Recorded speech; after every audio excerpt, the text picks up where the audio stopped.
কোন তো সুভাষ কাই নেতা বানার কিসের নেতা নাই কিসের নেতা এই দেশটা জাপান জার্মানি স্বাধীন করে দিছে নাকি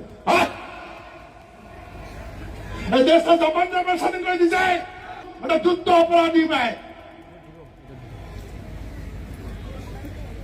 যার কথা বলেছেন যুদ্ধ অপরাধ কেন নেতা হন কোর্টের থাকি নেতা হন ভাই কাই নেতা বানান কাই নেতা বানান কোন তো সুভাষ কাই নেতা বানার কিসের নেতা নাই কিসের নেতা যে তারা যে দুঃসাহস দেখিয়েছেন এই দুঃসাহস ভালো না এবং এটা পশ্চিমবঙ্গ সরকার পশ্চিমবঙ্গ পুলিশ ভালোভাবে নিচ্ছে না। আপনারা অবিলম্বে ক্ষমা চেয়ে পোস্ট করুন, নিজেদের পোস্ট ডিলিট করুন। ডিলিট করে দিলেও যে ছাড় পাবেন তা নয়, নির্দিষ্ট সেকশনে পুলিশ ব্যবস্থা নেবে।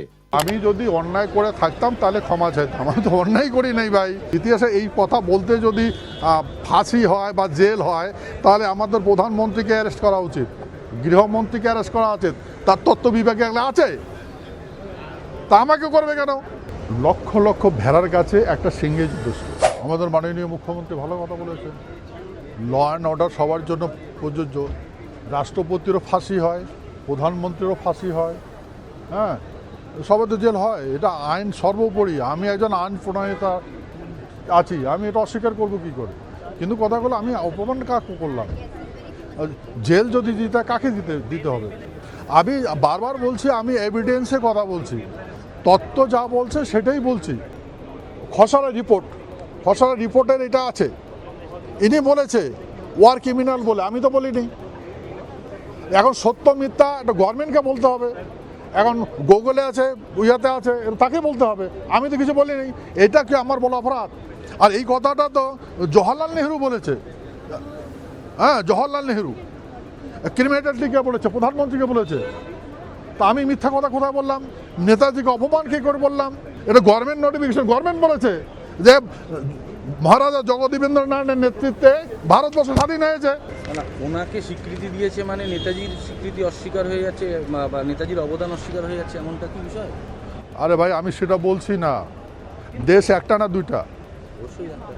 দুই কয়বার স্বাধীন হয়েছে দেশ? একবার। তাহলে কে স্বাধীন করেছে? হয় নেতাজি স্বাধীন করেছে, নাহলে জগদীবেন্দ্রনাথ স্বাধীন করেছে। আমি তো কাগজগুলো দেখালাম, যদি এটা প্রমাণ আছে তা গভর্নমেন্ট আপনার দেখান, গভর্নমেন্ট জিজ্ঞাসা করেন যে নোটিফিকেশন জারি করতে পারেন নেতাজি সুভাষচন্দ্র দেশ স্বাধীন করেছে। আমি এটা বলেছি, যদি নেতাজি সুভাষচন্দ্র বসুর নেতৃত্বে ভারতবর্ষ স্বাধীন হইতো এমন যদি রেকর্ড আমি পাইতাম, তাহলে নেতাজি কেন আমি ভগবান বলে তাকে মানতাম, ভগবান বলে মানতাম। আমি এটা পাই নেই ভাই, যদি না পাই আমি কি করে বলবো? আপনি যে দুটো তিনটে বই পড়ে নেতাজি সম্পর্কে যে বিশ্লেষণ করছেন, এছাড়াও তো আরো লক্ষ লক্ষ বই নেতাজিকে নিয়ে আছে। ওটা আমি পড়ি নেই ভাই, ওগুলো পড়ি নেই। আমি যেটা আই উইটনেস সেটাই বলেছি, আই উইটনেস। অন্য আই উইটনেসের না সেটা আমি জানি না, সেটা আমি পড়ি নেই। ওখানে যদি লেখা আছে নেতাজি ভারত স্বাধীনতা করে দিয়ে থাকে, তাহলে আপনার প্রকার করেন যে নেতাজি ভারত স্বাধীনতা করে দিয়ে গেছে। আমি তো মুখ্যমন্ত্রী নই না, আমি তো আইজি নাই। সবার জন্য আইন আছে, খারাপ কাজ করলে আইজিরও জেল হবে আর মুখ্যমন্ত্রীরও জেল হবে। তোকে প্রমাণ করতে হবে আমি ভুল বলেছি, তো কোর্টে ডিসকাস করতে হবে, ফিল্ডে হবে না কোর্টে হবে, আদালত হবে, কোথায় হবে? নেতাজি সুভাষচন্দ্র বসু আজাদ হিন্দ ফৌজ গঠন করেনি, কেশর সিং জ্ঞানী ইনি বানাইছেন। ইতিহাসে এই কথা বলতে যদি ফাঁসি হয় বা জেল হয় তাহলে আমাদের প্রধানমন্ত্রীকে অ্যারেস্ট করা উচিত, গৃহমন্ত্রীকে অ্যারেস্ট করা উচিত, তার তথ্য বিভাগে আছে, তা আমাকে করবে কেন? তা মাননীয় আমাদের মুখ্যমন্ত্রী, হ্যাঁ, এবং আমার 12 বছর থেকে গভর্নমেন্ট চলছে, 13 বছর চলছে, কারণ রানিং চলছে, এই 13 বছর ধরে দেখলেও না এগুলো কী হচ্ছে। যদি ইয়ে হয়ে থাকে গভর্নমেন্ট, আমাদের গভর্নমেন্ট, এটা রেসপন্সিবিলিটি গভর্নমেন্টের। দুজন বিজেপি নেতা, তাদের আমি দেশদ্রোহী বলে আমি ঘোষণা করছি। তারা নেতাজি সুভাষচন্দ্র বোসকে অসম্মান করেছে,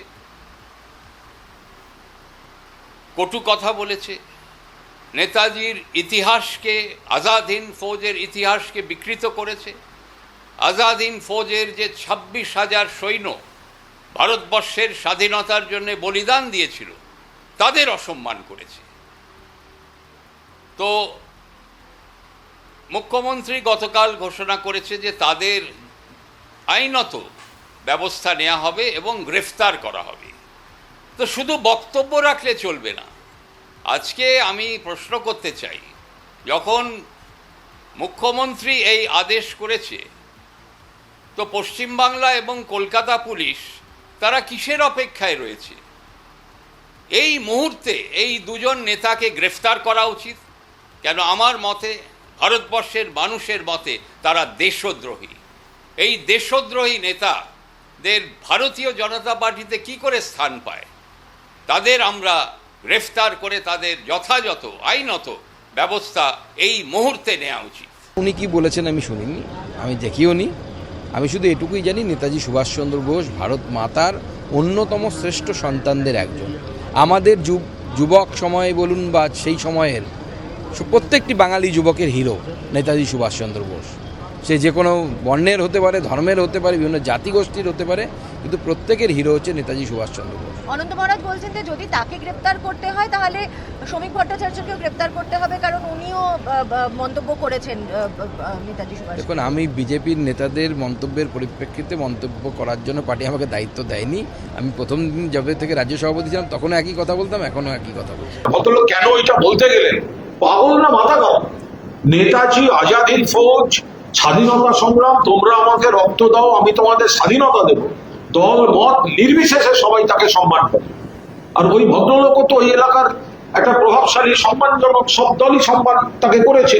কিন্তু হঠাৎ অন্য অন্য ইস্যুতে কোনো মত পার্থক্য হতে পারে, এলাকার উন্নয়নের ইস্যুতে মত পার্থক্য হতে পারে, রাজনীতির ইস্যুতে মত পার্থক্য হতে পারে।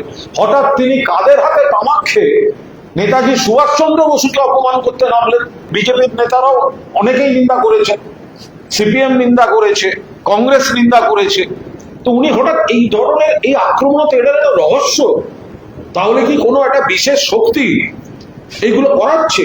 কি করে বলতে পারেন নেতাজি এবং আজাদ হিন্দ ফৌজ সম্পর্কে এই ধরনের অবমাননাকর, ইতিহাসকে বিকৃত করার কথা একজন মানুষ বলতে পারেন কি করে?